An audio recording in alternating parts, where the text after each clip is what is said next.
साहब, सबसे पहले तो ये बताइए कि जो फैंसी नंबर प्लेट्स हम लोगों में नजर आती है, बनावटी जाली नंबर प्लेट्स, इनको केटर करना, इनको कंट्रोल करना, इनको देखना कि ये क्यों लग रही है गाड़ी, तो किसकी जिम्मेदारी है? जी बिल्कुल, ये हमारी जिम्मेदारी है, ट्रैफिक पुलिस की।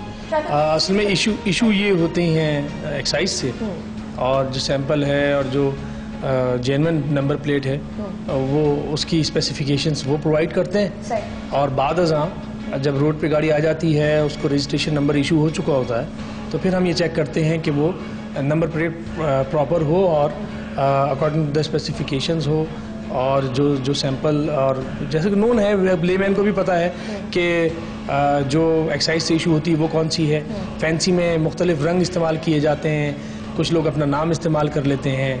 सबसे पहले तो ये बात आती है कि अगर आप लोगों की ये जिम्मेदारी है कि आप लोग देखें कि रोड के ऊपर इस तरह की क्यों नंबर प्लेट्स पाई जाती हैं, फिर हम क्यों देखते हैं कि आप लोगों की जिम्मेदारी होने के बाद बावजूद ट्रैफिक पुलिस के खड़े होने के बावजूद आसपास से फैंसी नंबर प्लेट की गाड़ियाँ गुजर रही होती हैं? वाई नहीं, देखिए बात यह है कि कार्रवाई मुसलसल होती रहती है, ये एक कंटिन्यूस अमल है, कंसिस्टेंटली ये होता रहता है। बात सिर्फ इतनी सी है कि हमारे पास नफरी उस तादाद में नहीं है कि हम एट वंस पूरे कराची की गाड़ियों को एक साथ चेक कर लें और आइडियल रिजल्ट्स लेकर आ जाएं। लेकिन जितनी नफरी आपके पास है, अगर वो खड़ी हुई है और उसके सामने से कोई फैंसी नंबर प्लेट की गाड़ी गुजर रही है और वो उसको कुछ नहीं कहती, तो ये किसकी जिम्मेदारी है? नहीं, ऐसा कम होता है जो होता है। देखिए, मैंने जैसा कि आपको अर्ज किया, होता इसलिए है कि आप ग्राउंड रियलिटीज के साथ चलें। हमारे अगर 2 सिपाही खड़े हुए हैं कहीं किसी जगह पे, तो ये मुमकिन नहीं है कि हर किस्म की वायलेशन के खिलाफ वो कार्रवाई कर सकें। तो जितना वो केटर कर सकते हैं, मैं आपको बताऊं कि ये मैं टाइम एंड अगेन बताता रहता हूं आपके चैनल के तवसुत से भी और दूसरे मीडिया को भी, कि हमारे 20 मिलियन की आबादी है और इसमें 3000 हमारे ऑफिसर्स एंड ऑफिशियल्स हैं ट्रैफिक पुलिस की। और अगर वो आगे निकलते निकलते कोई क्राइम कर गई और आगे जाके उसने फिर नंबर प्लेट चेंज कर ली, कोई और फैंसी नंबर प्लेट लगा ली, तो इसकी जिम्मेदारी किस पे आएगी? फैंसी नंबर प्लेट का ताल्लुक मेरे ख्याल में क्राइम से इतना नहीं है जितना कि अगर फैंसी नंबर प्लेट लगी हुई है तो वो तो नहीं, देखिए उसमें रजिस्ट्रेशन नंबर तो रियल होता है। रजिस्ट्रेशन नंबर रियल है या नहीं, इसकी जिम्मेदारी नहीं, रजिस्ट्रेशन नंबर अथॉरिटी हम लोग तो नहीं ले सकते, डेफिनेटली कोई भी नंबर प्लेट बनवा के लगा। रजिस्ट्रेशन नंबर तो उमूमन दुरुस्त ही होता है।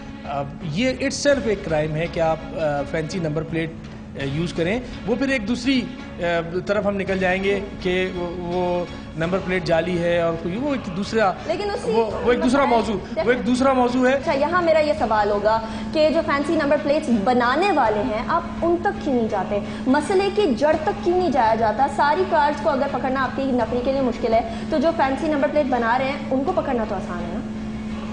नहीं, देखिए बात ये है, फैंसी नंबर प्लेट को पकड़ने का जहाँ तक ताल्लुक है, मैं आपको अर्ज कर चुका हूँ कि आप गए कहीं जाके जहाँ से आपको प्राइवेट नंबर प्लेट बनवानी है, वहाँ आपने ऑर्डर दे दिया फैंसी नंबर प्लेट का, तो वो हमसे पूछ के तो बनाते नहीं हैं और मैन्युफैक्चर करते नहीं हैं।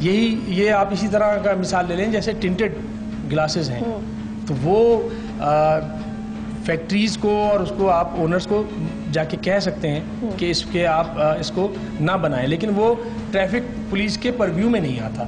हम जाके हम दूसरे इदारों की मदद लेके, क्या आपने और किसी और इदारे को कहने की कोशिश की? जिस तरह बिल्कुल, बहुत अच्छा, बहुत सारे ऐसे लोग हैं जो जाली नंबर बड़ा अच्छा और बड़ा अच्छा सवाल है, और उसके जरिए मेरे ख्याल में लोगों तक इसका इब्लाग जाएगा कि हम बिल्कुल जो ये टिंटेड ग्लासेस के लिए बनाते हैं प्लास्टिक, उसको जो फैंसी नंबर प्लेट्स के ऊपर काम करते हैं उनके खिलाफ हम लेटर्स भी लिखते हैं और हम कोऑर्डिनेशन भी हासिल करते हैं कि इनके खिलाफ टाइम एंड अगेन तादीबी कार्रवाई। कब तक हम देख सकते हैं कमी फैंसी नंबर प्लेट्स, जाली नंबर प्लेट्स और बनावटी नंबर? देखिए, ये मुसलसल अमल है, क्राइम और इसके खिलाफ कार्रवाई ये जब से कायनात बनी है, दोनों कुव्वतें एक दूसरे के अगेंस्ट मुसलसल काम कर रही हैं, तो इसमें कमी आएगी, कमी आ रही है।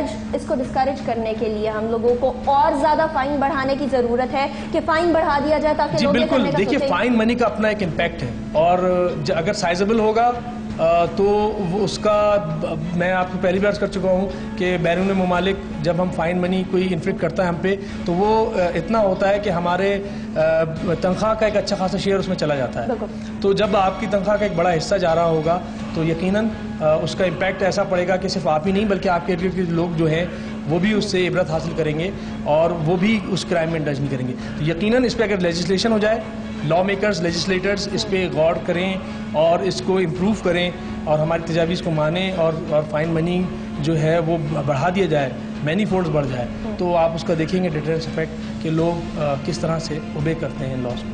सही, बहुत बहुत शुक्रिया कमर इसके साथ हमसे बात करने का।